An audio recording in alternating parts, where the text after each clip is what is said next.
কিছুদিন আগে অস্ট্রেলিয়ার মেলবোর্ন ও সিডনিতে স্টেজ শো করতে যান জায়েদ খান। সে সময় তার সঙ্গে ছিলেন চিত্রনায়িকা নুসরাত ফারিয়া। শোর বিরতিতে সেখানকার বিভিন্ন লোকেশনে একসঙ্গে ঘুরতে যান তারা। সোশ্যাল মিডিয়ায় পোস্ট করেন সেসব মুহূর্তের ছবিও। দুজনের প্রেমের গুঞ্জনটা তখন থেকেই। এবার তাতে যেন ঘি ঢাললেন এই অভিনেতা। ফারিয়ার প্রশংসায় পঞ্চমুখ হলেন জায়েদ খান।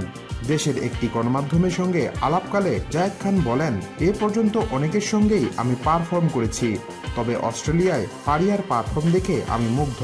একটানা 15 মিনিট সে নাচতে পারে, লম্বা সময় ধরে মাতিয়ে রাখতে পারে দর্শককে। তিনি আরো বলেন, নুসরাত ফারিয়া খুব ভালো স্টেজ পারফর্ম করে, সামনে আমাদের আরো কিছু কাজ হবে।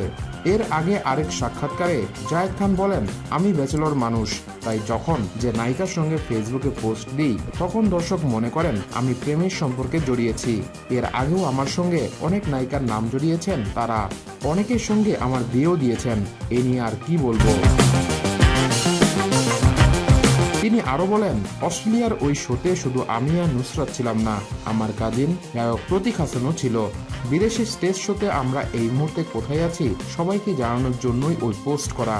ছাতার নিচে আমার আর নুসরাতের ছবিটি তুলেছিল আমার চাচাতো ভাই গায়ক প্রতীক হাসান। প্রসঙ্গত গত কয়েক মাস ধরেই বিভিন্ন দেশে যাচ্ছেন জায়েদ খান, অংশ নিচ্ছেন স্টেজ পারফরমেন্সে। মে মাসের শেষ সপ্তাহেই লন্ডনে শো আছে তার। এছাড়া ক্রিকেটার সাকিব আল হাসানের সঙ্গে তার করা একটি বিজ্ঞাপনও রয়েছে বেশ আলোচনায়।